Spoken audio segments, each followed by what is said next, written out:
엄마, 그 돈이면 아빠 재활치료 한참은 할 수 있는데. 아들이 울먹이며 한 그 말이 지금도 귓가에 맴돕니다.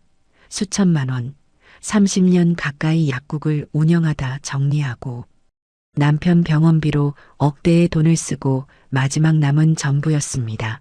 그런데 그중 절반 가까이가 새벽 사이 사라졌습니다. 믿을 수 있나요? 저는 그저 휴대폰으로 잔액을 확인하려 했을 뿐입니다. 예순을 훌쩍 넘긴 나이에 처음 배운 모바일 뱅킹이었죠. 아들이 엄마 이제 은행 안 가도 돼요. 이게 훨씬 편해요 하며 가르쳐 준 거였습니다. 그런데 어느 새벽 문자 알림이 연달아 쏟아지기 시작했습니다. 소액 결제 승인, 상품권 구매 완료 게임 아이템 결제, 성공. 몇 시간 사이 제 통장은 거의 텅 비어버렸습니다. 처음엔 정말 믿을 수 없었어요. 저는 평생 약사로 일하며 한 번도 실수한 적 없는 사람이었으니까요. 그런데 지금 저는 경찰서 차가운 의자에 앉아 진술서를 쓰고 있습니다. 도대체 제게 무슨 일이 있었던 걸까요? 지금부터 그 악몽 같은 이야기를 들려드리겠습니다. 시청 전 구독과 좋아요를 누르시면 로또에 당첨되는 행운이 올 수 있습니다. 그리고 지금 어디에서 시청하고 계신지 댓글로 남겨주세요. 여러분의 이야기도 듣고 싶습니다. 그럼 지금부터 시작되는 이야기 속으로 함께 들어가 볼까요? 안녕하세요. 저는 김순자입니다. 올해 63, 평생을 약사로 살아온 사람입니다. 돌이켜보면 참 길고도 짧은 세월이었습니다. 20대 중반 약사 면허를 따고 처음 약국 문을 열었을 때만 해도 세상이 온통 장밋빛으로 보였습니다. 우리 약국은 동네 한 구석 작은 건물 1층에 있었습니다. 10평도 채 안 되는 공간이었지만 저에겐 세상 그 무엇과도 바꿀 수 없는 소중한 곳이었습니다. 아침 9시면 어김없이 문을 열고 밤 10시가 넘어서야 철문을 내렸습니다. 단골 할머니들은 제 얼굴을 보러 오시는 것 같았습니다. 선생님 요새 혈압약 먹으니까 어지러운데 괜찮은 거 맞죠? 하시면 저는 할머니 손을 꼭 잡고 괜찮아요. 처음엔 다 그래요. 조금만 참으시면 몸이 적응할 거예요. 하며 다독였습니다. 그렇게 30년 가까이 흘렀습니다. 약국은 제 일터이자 삶의 전부였습니다. 남편은 중학교에서 교사로 일했고 우리 부부는 맞벌이로 열심히 살았습니다. 아들 하나 키우고 대학 보내고 결혼도 시켰습니다. 노후를 위해 조금씩 모은 돈도 제법 쌓였습니다. 은행 적금도 있었고 남편 퇴직금도 준비되어 있었습니다. 여보, 우리 이제 조금만 더 버티면 편하게 살 수 있어. 남편이 그렇게 말했을 때 저도 고개를 끄덕였습니다. 그런데 그 평온함이 산산이 부서진 건 남편이 쓰러진 날부터였습니다. 그날도 평범한 저녁이었습니다. 남편이 여보, 오늘 좀 피곤하네 하더니 소파에 누웠습니다. 그런데 1시간쯤 지났을까 화장실에서 쿵 하는 소리가 들렸습니다. 달려가 보니 남편이 쓰러져 있었습니다. 119를 불러 응급실로 실려갔습니다. 의사 선생님은 희귀자가 면역질환이라고 했습니다. 몸의 면역체계가 자기 자신을 공격하는 병이라고 했습니다. 지금 당장 중환자실로 옮겨야 합니다. 그 말에 제 머릿속이 하얘졌습니다. 중환자실에서 석 달을 보냈습니다. 하루에도 몇 번씩 의사 선생님과 면담을 해야 했고 간호사들에게 상태를 묻곤 했습니다. 약사인 저였지만 이런 병은 처음이었습니다. 책도 찾아보고 인터넷도 뒤졌지만 뾰족한 답은 없었습니다. 그 사이 병원비가 눈덩이처럼 불어났습니다. 중환자실 하루 입원비만 해도 수십만 원이었고 비급여 치료비는 따로 청구됐습니다.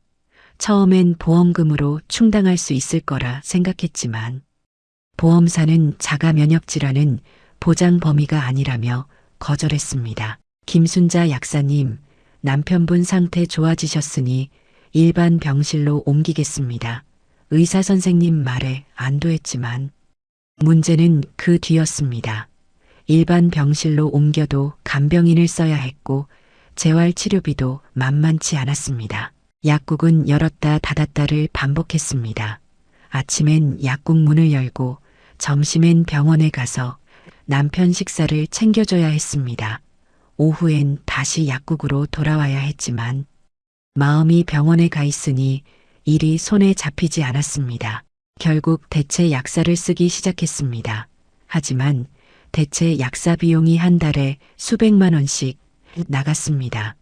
약국 매출은 줄어들고 고정비는 그대로인데 대체 약사 비용까지 나가니 실질적으로 남는 게 거의 없었습니다.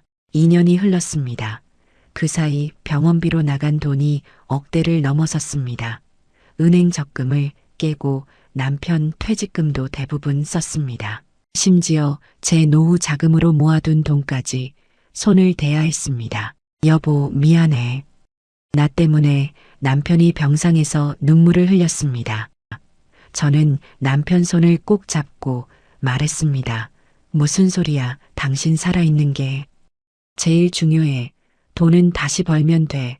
하지만 현실은 그렇게 녹록지 않았습니다. 체력적으로도 정신적으로도 한계에 다다랐습니다. 밤에는 제대로 잠을 이루지 못했고 낮에는 약국에서 졸음과 싸워야 했습니다. 단골 할머니들도 선생님, 얼굴이 왜 그래? 많이 힘들지 하며 걱정해 주셨습니다. 결국 결정을 내렸습니다. 약국을 정리하기로 한 것입니다. 30년 가까이 지켜온 곳이었지만 더 이상은 버틸 수 없었습니다. 남편 곁을 지키는 게 우선이었습니다. 약국 문을 닫던 날 단골 할머니들이 눈물을 흘리며 말했습니다.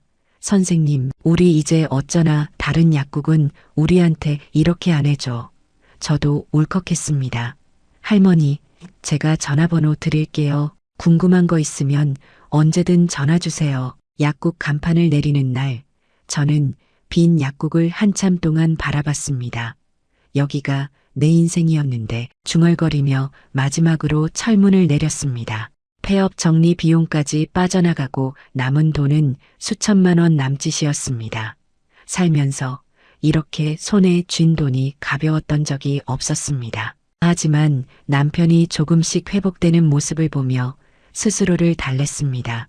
그래, 이 돈으로 재활치료 계속하고 우리 둘이서 조금씩 살면 돼. 그렇게 저는 63세가 되었습니다. 약국은 없어졌지만 남편은 곁에 있었습니다. 그것만으로도 감사했습니다. 하지만 제가 몰랐던 건 더 큰 시련이 기다리고 있다는 사실이었습니다. 약국을 정리한 뒤 저는 남편 간병에만 집중했습니다. 다행히 남편 상태는 조금씩 나아지고 있었습니다. 보행 보조기를 짚고 천천히 걷기 시작했고 말도 또렷해졌습니다. 여보, 이제 좀 괜찮아진 것 같아. 당신이 이렇게 고생한 덕분이야. 남편이 제 손을 꼭 잡고 말했습니다. 그 순간만큼은 모든 게 보상받는 기분이었습니다. 하지만 현실적인 문제가 남아 있었습니다. 재활치료는 계속되어야 했고 간병인 비용도 만만치 않았습니다.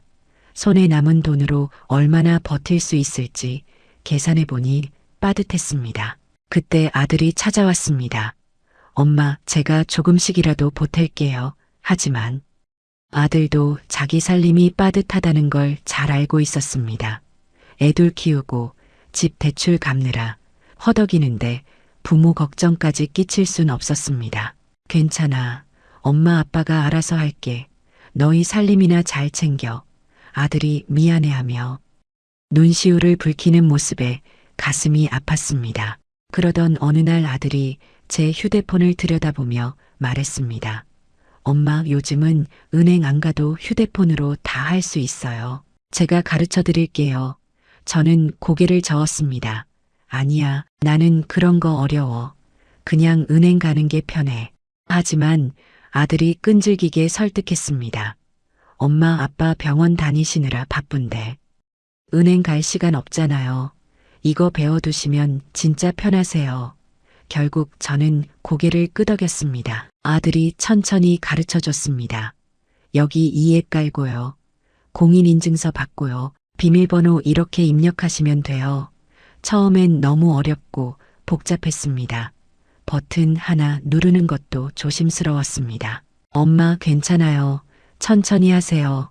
잘하고 계세요. 아들이 옆에서 격려해 줬습니다. 몇 번 연습하니 조금씩 익숙해졌습니다. 잔액도 확인하고 이체도 해봤습니다. 어머, 진짜 되네. 신기했습니다. 엄마, 이제 은행 안 가도 돼요. 이게 훨씬 편해요. 아들이 웃으며 말했습니다. 저도 덩달아 기분이 좋아졌습니다. 그래, 세상 참 좋아졌다. 하지만 그때부터였습니다. 휴대폰이 이상해지기 시작한 건 처음엔 느려지더니 나중엔 알 수 없는 알림창이 자꾸 떴습니다. 축하합니다. 당첨되셨습니다. 긴급 보안 업데이트. 그런 문구들이 화면에 나타났습니다. 저는 그냥 스팸이라고 생각했습니다. 무시하고 닫아버리곤 했습니다. 아들에게 물어볼까 하다가 괜히 걱정 끼칠까봐 그냥 넘겼습니다. 어느 날 저녁 병원에서 돌아오는 길이었습니다. 골목을 걷는데 검은색 승합차가 천천히 지나갔습니다. 차 지붕 위에 뭔가 이상한 안테나 같은 게 여러 개 달려 있었습니다. 순간 묘한 느낌이 들었지만 대수롭지 않게 넘겼습니다. 요즘 차들은 다 저런가 혼잣말을 하며 집으로 들어왔습니다. 하지만 그 차를 본 게 한두 번이 아니었습니다. 며칠 뒤에도 똑같은 차가 동네를 느릿느릿 돌고 있었습니다. 남편에게 말했습니다. 여보, 요즘 동네에 이상한 차가 자주 보여. 남편이 대답했습니다. 그래, 나도 본 것 같은데 뭐 하는 차일까? 하지만 우리는 더 이상 신경 쓰지 않았습니다. 그러던 어느 새벽이었습니다. 제 인생이 송두리째 흔들리기 시작한 그 순간이 그날도 평범한 밤이었습니다. 남편과 함께 저녁을 먹고 TV를 보다가 일찍 잠자리에 들었습니다. 요즘 피곤이 쌓여서인지 금방 잠이 들었습니다. 그런데 새벽 2시쯤이었을까 휴대폰이 연달아 울리기 시작했습니다. 처음엔 꿈인 줄 알았습니다. 하지만 진동이 멈추지 않았습니다. 윙, 윙, 윙 계속해서 휴대폰이 울렸습니다. 잠결에 휴대폰을 집어들었습니다. 화면에 문자 알림이 가득했습니다. 소액결제 승인 49만 9천 원, 컬처랜드 상품권 구매 완료 30만 원, 해피머니 충전 완료 20만 원. 순간 정신이 번쩍 들었습니다. 심장이 쿵쿵 뛰기 시작했습니다. 이게 뭐지? 손이 떨렸습니다. 그런데 문자는 계속 들어왔습니다. 도서문화상품권 50만 원, 게임 아이템 결제 32만 원, 여보. 남편을 흔들어 깨웠습니다. 남편이 눈을 비비며 일어났습니다. 왜 그래? 무슨 일이야? 저는 떨리는 손으로 휴대폰을 보여줬습니다. 이것 좀 봐. 내가 이런 거 산 적 없는데. 남편도 화면을 보고 얼굴이 굳었습니다. 이거 뭔가 잘못된 거 아니야. 지금 당장 카드사에 전화해야 해. 하지만 새벽 2시 고객센터는 연결되지 않았습니다. 문자는 멈추지 않았습니다. 3시, 4시 계속해서 알림이 쏟아졌습니다. 네이버페이 결제 50만 원, 카카오페이 충전 40만 원, 숫자가 계속 늘어났습니다. 여보, 이거 큰일 난 것 같아. 제 목소리는 떨렸습니다. 남편도 당황한 표정이었습니다. 일단 휴대폰 끄자. 그리고 날 밝으면 바로 은행 가자. 하지만 휴대폰을 껐다 켜도 문자는 계속 들어왔습니다. 새벽 4시쯤 되자 문자가 멈췄습니다. 그때까지 들어온 문자를 세어보니 수십 건이었습니다. 손이 덜덜 떨렸습니다. 여보, 도대체 얼마가 나간 거야? 남편이 휴대폰을 들여다보며 계산했습니다. 여보, 이거 수백만 원이 넘는 것 같아. 그 순간 눈앞이 캄캄해졌습니다. 수백만 원. 그럼 우리 남은 돈. 말을 잇지 못했습니다. 남편 재활치료비, 간병비, 앞으로 살아갈 생활비. 그 모든 게 그 돈이었습니다. 남편이 제 손을 꼭 잡았습니다. 괜찮아. 방법이 있을 거야. 일단 진정하고 날 밝으면 해결하자. 하지만 남편 손도 차갑게 떨리고 있었습니다. 잠을 이룰 수 없었습니다. 천장만 바라보며 시간이 가기를 기다렸습니다. 머릿속으로 온갖 생각이 스쳐갔습니다. 내가 뭘 잘못한 거지? 이게 어떻게 된 거지? 날이 밝자마자 은행으로 달려갔습니다. 창구 직원에게 상황을 설명했습니다. 어제 새벽부터 제가 하지도 않은 결제가 계속됐어요. 직원이 화면을 확인하더니 얼굴이 굳었습니다. 고객님, 확인해 보니 총 피해 금액이 수백만 원이 넘습니다. 그 말에 다리에 힘이 풀렸습니다. 남편이 옆에서 부축해줬습니다. 지금 바로 카드 정지하고 경찰에 신고하세요. 은행을 나와 곧장 경찰서로 향했습니다. 차가운 경찰서 의자에 앉아 진술서를 작성했습니다. 손이 떨려 글씨가 제대로 써지지 않았습니다. 저는 정말 아무것도 하지 않았어요. 그냥 잠들어 있었을 뿐인데 경찰관이 고개를 끄덕였습니다. 요즘 이런 사례가 많습니다. 일단 조사해 보겠습니다. 집으로 돌아오는 길 걸음이 무거웠습니다. 남편이 말했습니다. 여보, 너무 자책하지 마. 당신 잘못이 아니야. 하지만 제 마음은 무너져 내리고 있었습니다. 저녁에 아들이 전화했습니다. 엄마, 무슨 일 있어요? 목소리가 이상해요. 저는 울컥했습니다. 민수야. 엄마가 우리 돈이 말을 잇지 못하고 눈물이 쏟아졌습니다. 엄마, 무슨 일이에요? 지금 당장 갈게요. 아들이 다급하게 말했습니다. 1시간 뒤 아들이 달려왔습니다. 상황을 듣고 아들도 얼굴이 하얘졌습니다. 엄마, 그 돈이면 아빠 재활치료 한참은 할 수 있는데. 아들이 울먹이며 한 그 말이 가슴을 찔렀습니다. 민수야, 미안해.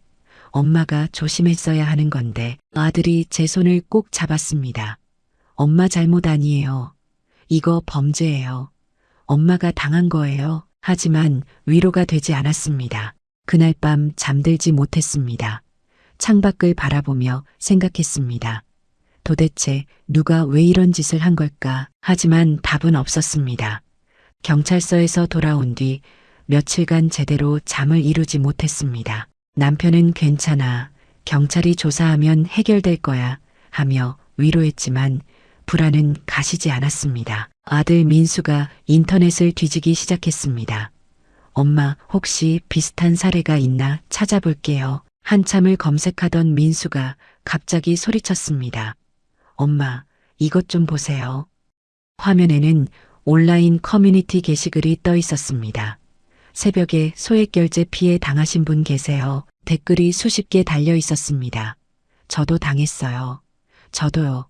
완전 똑같아요. 손이 떨렸습니다. 민수야, 이 사람들 다 나랑 똑같이 당한 거야. 게시글을 하나하나 읽어내려갔습니다. 모두 새벽 시간대, 소액결제, 상품권 구매, 패턴이 똑같았습니다. 댓글 중 한 분이 연락처를 남겼습니다. 피해자분들 모여서 이야기 나눠요. 혼자보단 같이 해결하는 게 나을 것 같아요. 저는 주저없이 메시지를 보냈습니다. 며칠 뒤 인근 카페에서 모임이 잡혔습니다. 남편이 걱정했습니다. 여보, 모르는 사람들이잖아. 괜찮겠어. 저는 고개를 끄덕였습니다. 괜찮아. 나도 뭔가 해야겠어. 그냥 앉아만 있을 순 없어. 카페에 도착하니 이미 4분이 앉아 계셨습니다. 모두 50대에서 60대 분들이었습니다. 서로 어색하게 인사를 나눴습니다. 안녕하세요. 저는 김순자라고 합니다. 제일 먼저 말을 꺼낸 분은 정미란 씨였습니다. 저는 미용실을 20년 넘게 운영했어요. 그런데 1,000만 원이 넘는 돈이 한순간에 사라졌어요. 목소리가 떨렸습니다. 다음은 오세훈 씨였습니다. 저는 철물점을 하는데요. 손자 교육비로 모아둔 돈 거의 1,000만 원 가까이 날렸습니다. 굵은 손으로 눈가를 훔쳤습니다. 배수진 씨는 학원 강사였습니다. 아들 취업 준비 자금으로 모은 돈이었어요. 수백만 원이 그냥 증발했어요. 한숨을 쉬며 말했습니다. 마지막으로 강동욱 씨가 말했습니다. 제 아내 수술비로 모아둔 돈이었습니다. 1,000만 원이 넘게 사라졌어요. 목이 메어 말을 잇지 못했습니다. 우리는 서로의 이야기를 나누며 공통점을 찾기 시작했습니다. 저는 새벽 2시부터 문자가 오기 시작했어요. 제가 말하자 정미란 씨가 놀라며 말했습니다. 저도 새벽 2시예요. 저도요. 저도 새벽 시간이었어요. 모두가 비슷한 시간대에 피해를 입었습니다. 그리고 모두 같은 통신사 사용자였습니다. 오세훈 씨가 말했습니다. 며칠 전에 검은 승합차를 봤어요. 지붕에 이상한 안테나가 여러 개 달린 차요. 제 심장이 뛰기 시작했습니다. 저도 봤어요. 그 차. 배수진 씨도 고개를 끄덕였습니다. 저도 봤어요. 동네를 천천히 돌고 있더라고요. 강동욱 씨도 마찬가지였습니다. 이상하다 싶었는데 대수롭지 않게 넘겼어요. 정미란 씨가 휴대폰을 꺼내며 말했습니다. 제가 온라인에서 더 찾아봤는데요. 지금 확인된 피해자가 수십 명은 넘는 것 같아요. 화면에는 비슷한 피해 사례들이 가득했습니다. 이건 우연이 아니에요. 조직적인 범죄예요. 오세훈 씨가 단호하게 말했습니다. 우리는 서로 연락처를 교환하고 정기적으로 만나기로 했습니다. 카페를 나서는 길 정미란 씨가 제 손을 잡았습니다. 순자 씨, 우리 포기하지 말아요. 같이 끝까지 가요. 저도 힘주어 손을 잡았습니다. 네, 같이 해요. 집으로 돌아와 남편에게 말했습니다. 여보, 나 혼자가 아니었어. 같은 피해를 입은 사람들이 많아. 남편이 제 손을 잡았습니다. 그래, 같이 하면 힘이 될 거야. 그날 밤 뉴스를 보다가 자리에서 벌떡 일어났습니다. 화면 속에서 앵커가 말하고 있었습니다. 수도권 일대에서 집단 소액결제 피해가 발생했습니다. 급히 민수에게 전화했습니다. 민수야, 지금 뉴스 봐. 우리 얘기 나오고 있어. 민수도 놀란 목소리로 대답했습니다. 엄마, 이제 시작이에요. 더 많은 피해자가 나올 거예요. 다음 날 아침 휴대폰을 켜자마자 뉴스 알림이 쏟아졌습니다. 불법 기지국 이용 소액결제 사기 기승, 피해자 100명 넘어, 피해액 수십억 원 추정. 손이 떨렸습니다. 여보, 이거 봐. 피해자가 100명이 넘는데 남편도 화면을 보며 한숨을 쉬었습니다. 이게 이렇게 큰 사건이었구나. 정미란 씨에게 전화를 걸었습니다. 미란 씨, 뉴스 봤어요. 그녀도 다급한 목소리였습니다. 네, 지금 난리예요. 오늘 오후에 긴급으로 다시 모이기로 했어요. 오후에 다시 카페에 모였습니다. 이번엔 3명이 더 합류했습니다. 8명이 둘러앉으니 작은 시민 단체 같았습니다. 새로 오신 분 중 한 분은 피해 금액이 무려 2천만 원이 넘었다고 했습니다. 평생 모아둔 노후 자금이었어요. 손수건으로 눈가를 훔치며 말했습니다. 정미란 씨가 뉴스 기사를 보여줬습니다. 통신사가 드디어 공식 입장을 발표했대요. 기사를 읽어 내려가는데 화가 치밀었습니다. 며칠 전까지만 해도 통신사는 해킹은 불가능하다. 고객 부주의일 가능성이 크다고 했습니다. 그런데 이제는 보안 사고를 인정한다. 정부 당국에 신고했다고 했습니다. 처음부터 제대로 대응했으면 이렇게까지 피해가 커지지 않았을 텐데 오세훈 씨가 주먹을 쥐며 말했습니다. 모두 고개를 끄덕였습니다. 그때 배수진 씨가 휴대폰을 들고 소리쳤습니다. 지금 속보 떴어요. 범인이 잡혔대요. 모두가 화면으로 달려들었습니다. 중국인 2명 공항에서 검거, 검은 승합차에 불법 기지국 설치, 수도권 일대 돌며 범행, 기사를 읽으며 온몸에 소름이 돋았습니다. 저 차예요. 우리가 본 그 차. 강동욱 씨가 화면 속 차량 사진을 가리켰습니다. 정말 우리가 목격했던 그 검은 승합차였습니다. 안도와 분노가 동시에 밀려왔습니다. 잡혔구나 하는 안도감과 왜 우리를 이렇게 만든 거야 하는 분노였습니다. 그날 저녁 통신사 대표가 긴급 기자회견을 열었습니다. TV 화면 속에서 대표가 고개를 숙이며 사과했습니다. 피해자 전원에게 전액 보상하겠습니다. 그 말에 눈물이 핑 돌았습니다. 여보, 우리 돈 돌려받을 수 있대.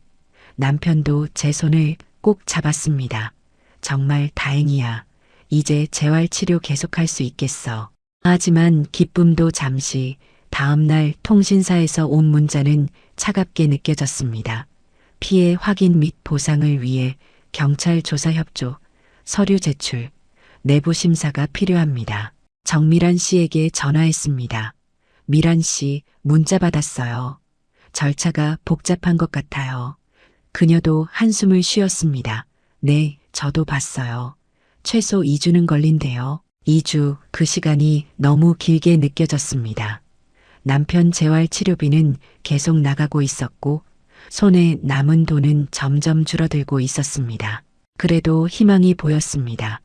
적어도 돈을 돌려받을 수 있다는 사실만으로도 숨통이 트였습니다. 조금만 더 버티자 스스로에게 말했습니다. 민수가 찾아와서 말했습니다. 엄마, 제가 당분간 매달 조금씩 더 보내드릴게요. 하지만 저는 고개를 저었습니다. 괜찮아. 너희 살림이나 잘 챙겨. 엄마는 곧 돈 돌려받을 거야. 그날 밤 뉴스에서 전문가가 나와 설명했습니다. 불법 기지국은 특정 지역의 휴대폰 신호를 가로채 개인정보를 빼냅니다. 제가 당한 수법이었습니다.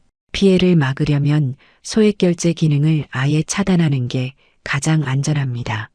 전문가의 말에 저는 바로 다음날 통신사에 가서 소액결제를 영구 차단했습니다. 불편하더라도 다시는 이런 일을 겪고 싶지 않았습니다. 안전이 편리함보다 중요하다는 걸 뼈저리게 배웠습니다. 피해자 모임에서 오세훈 씨가 말했습니다. 우리가 목소리를 내지 않았으면 이렇게 빨리 해결되지 못했을 거예요. 정말 그랬습니다.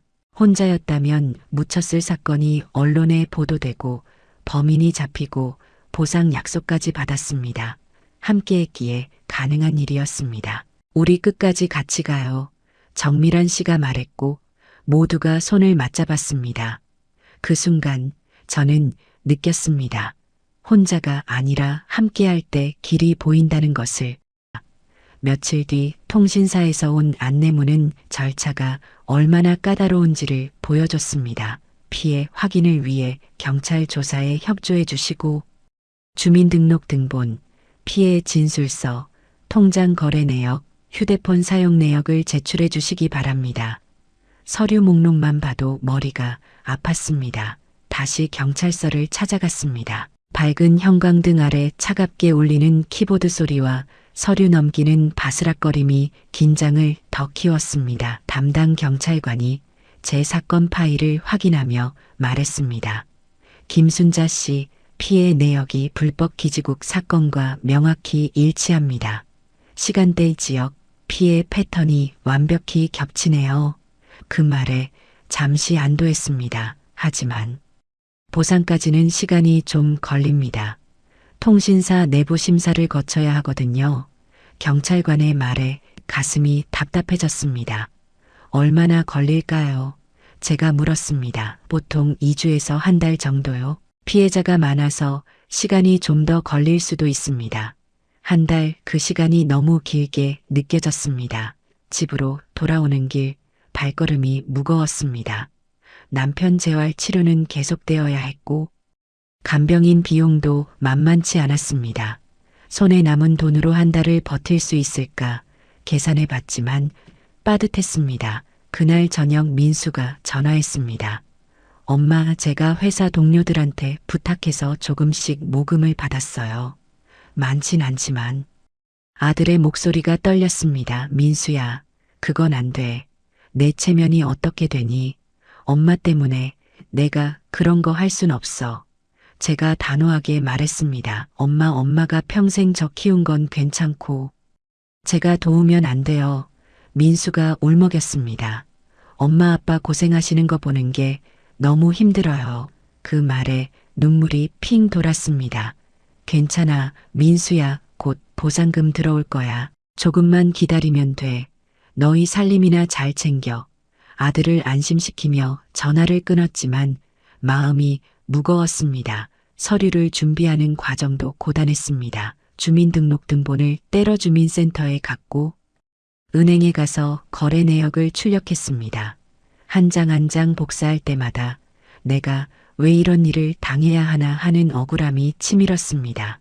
피해 진술서를 쓰는 것도 힘들었습니다. 새벽 2시쯤 휴대폰이 울리기 시작했고 그날의 공포가 다시 떠올랐습니다. 통장에서 수백만 원이 순식간에 빠져나갔고 글을 쓰면서 손이 떨렸습니다. 일주일 뒤 통신사에 서류를 제출했습니다. 창구 직원이 서류를 확인하더니 말했습니다. 접수되었습니다. 내부 심사 후 연락드리겠습니다. 그 차갑고 기계적인 목소리가 서운했습니다. 최대한 빨리 처리해 주세요. 제 남편 재활치료비가 절실해요. 제가 애원하듯 말했습니다. 직원은 안쓰럽다는 듯 고개를 끄덕였습니다. 최선을 다하겠습니다. 하지만 며칠이 지나도 연락이 없었습니다. 일주일, 열흘 매일 휴대폰을 들여다보며 통신사에서 연락이 오기를 기다렸습니다. 그러던 중 이상한 전화가 걸려왔습니다. 김순자 고객님이시죠?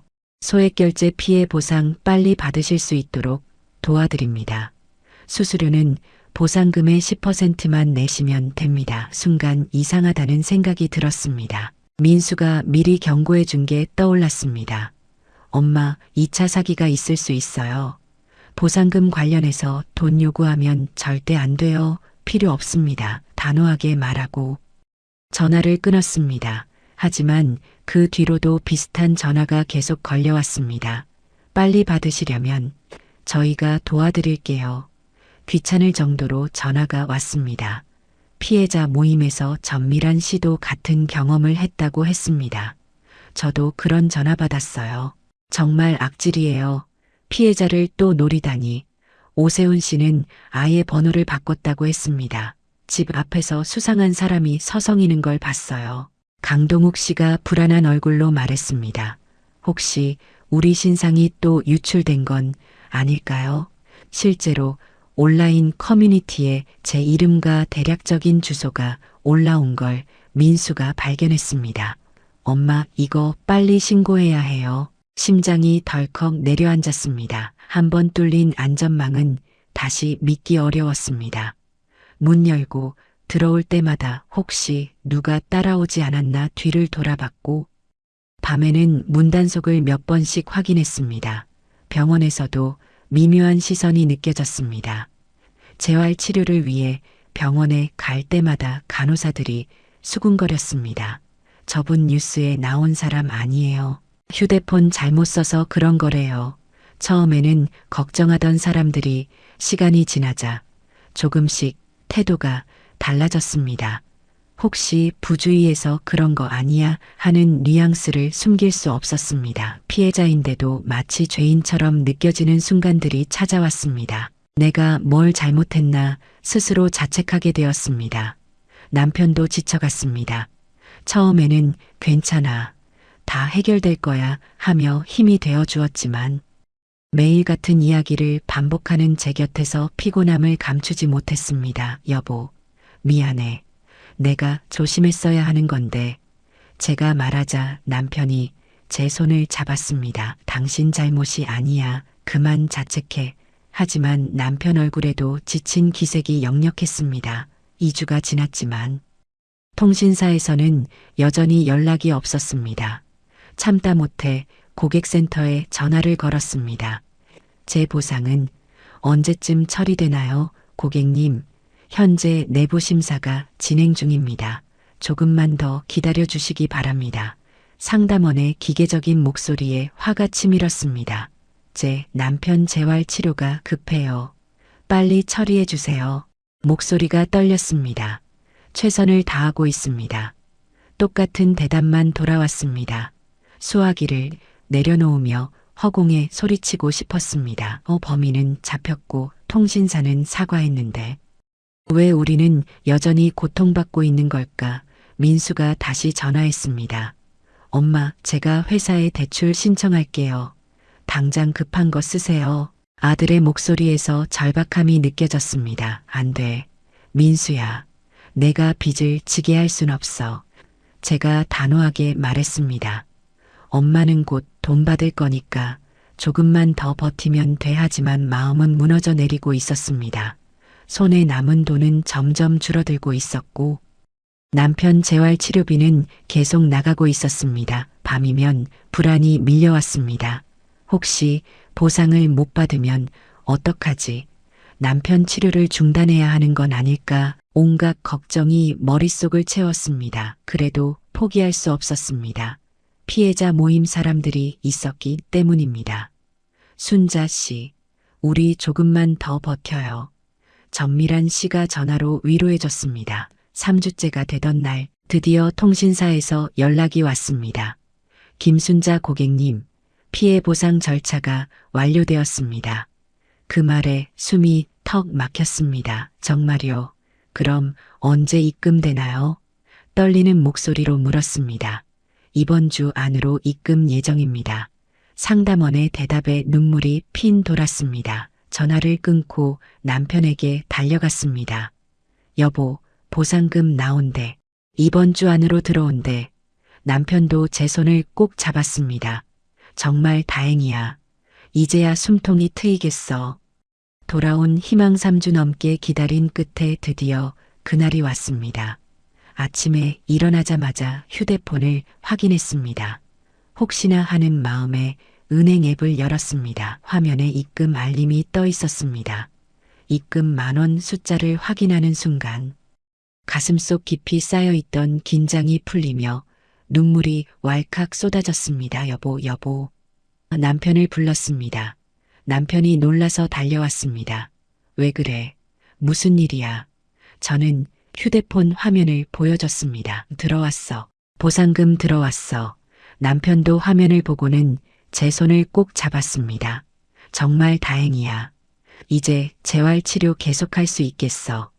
두 사람이 소파에 앉아 한참을 울었습니다. 기쁨의 눈물이었지만 동시에 그동안 쌓였던 스트레스가 한꺼번에 터져 나오는 것 같았습니다.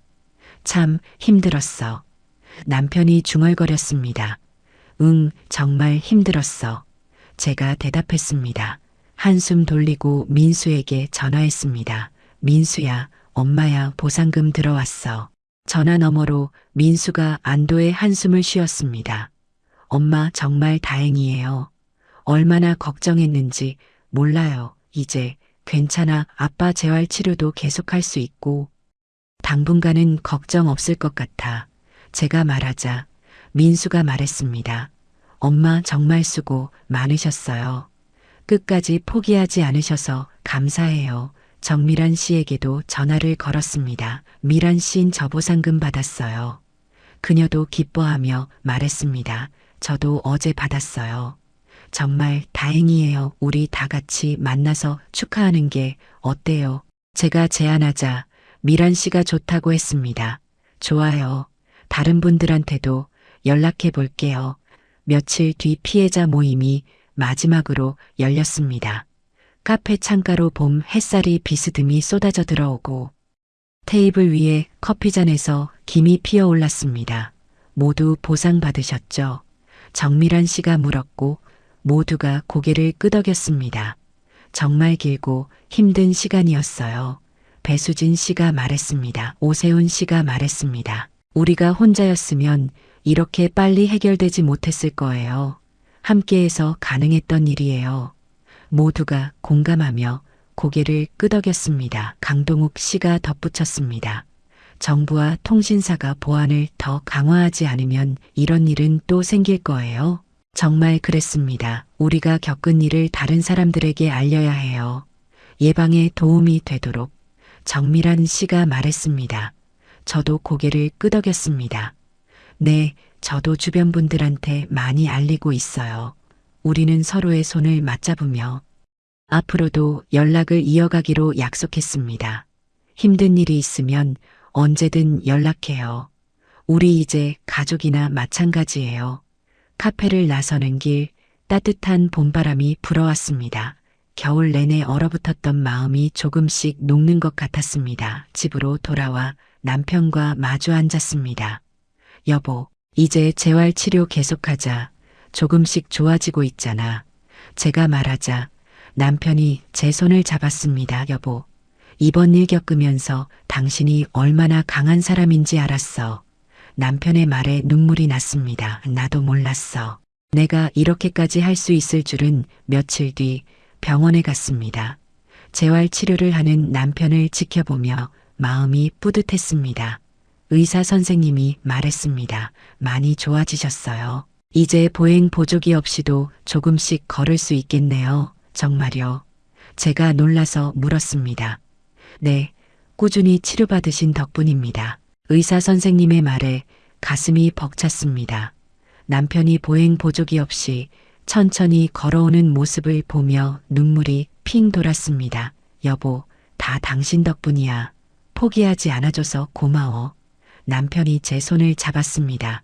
우리 함께 이겨낸 거야. 제가 대답했습니다. 정말 그랬습니다. 혼자였다면 무너졌을 텐데. 함께여서 버틸 수 있었습니다. 그날 저녁 민수가 찾아왔습니다. 엄마, 아빠, 축하해요. 손에는 케이크 상자를 들고 있었습니다.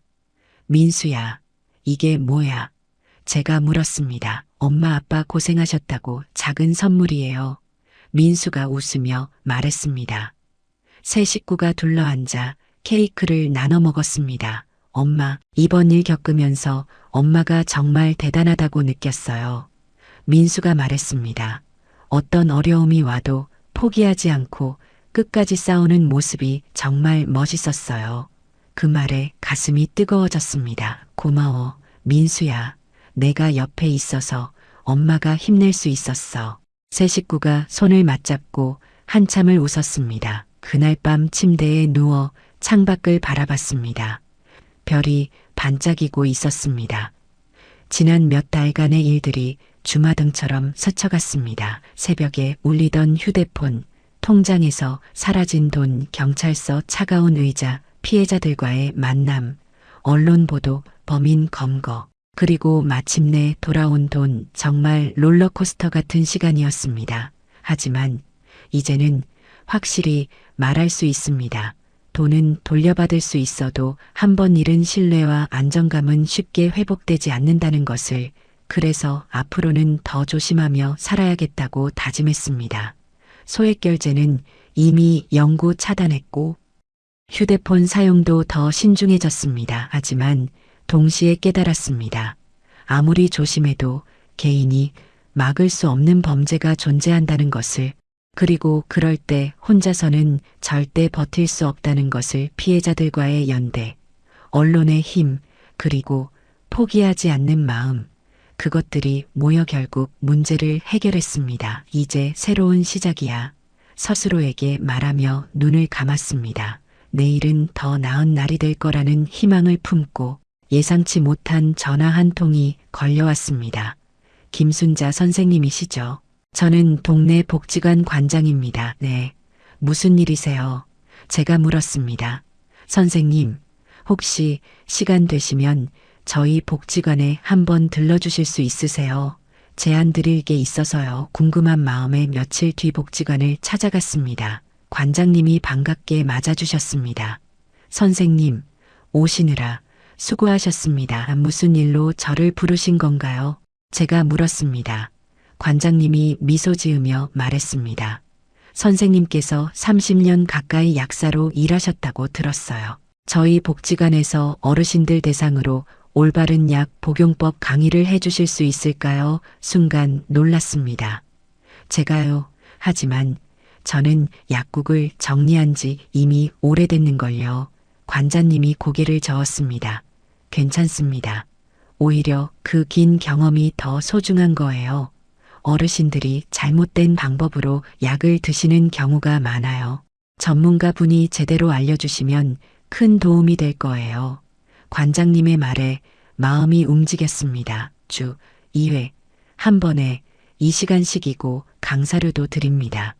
관장님이 조건을 설명했습니다. 돈보다 더 중요한 건 다시 누군가를 도울 수 있다는 사실이었습니다. 제가 다시 누군가를 도울 수 있다니 목이 메었습니다. 약국을 정리한 뒤 제 정체성을 잃은 것 같았는데 다시 약사로서 사회에 기여할 기회가 생긴 겁니다. 해보겠습니다. 제가 대답하자 관장님이 활짝 웃었습니다. 감사합니다. 선생님, 어르신들이 정말 좋아하실 거예요. 집으로 돌아와 남편에게 말했습니다.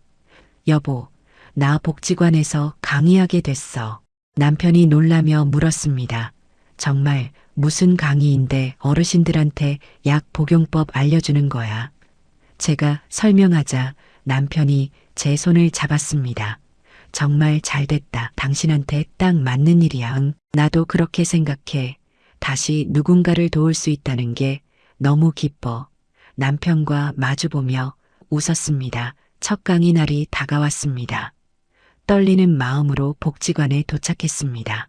강의실 문을 열자 30명 정도의 어르신들이 앉아 계셨습니다. 그런데 놀라운 일이 벌어졌습니다.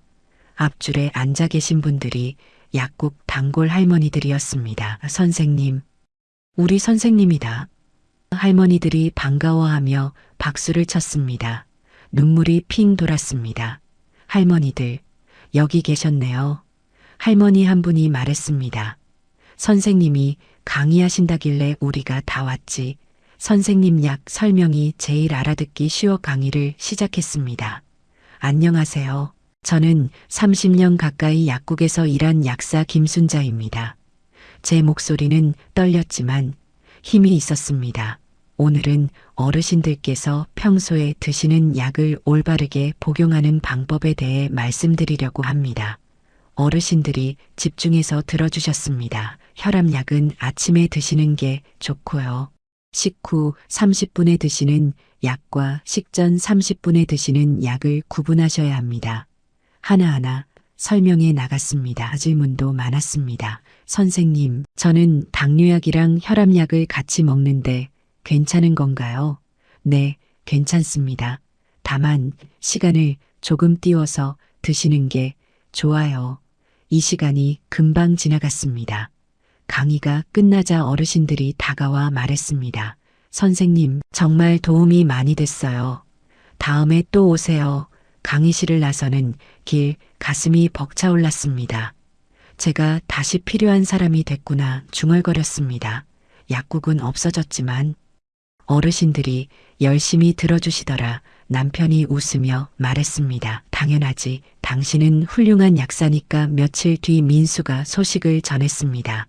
엄마, 제가 승진했어요. 제가 깜짝 놀라며 물었습니다. 정말 축하해네. 그래서 이제 더 도와드릴 수 있을 것 같아요. 이번 달부터 조금 더 보낼게요. 민수가 말했습니다. 괜찮아. 민수야. 엄마도 이제 복지관에서 강의하면서 조금씩 벌고 있어. 내 살림이나 잘 챙겨.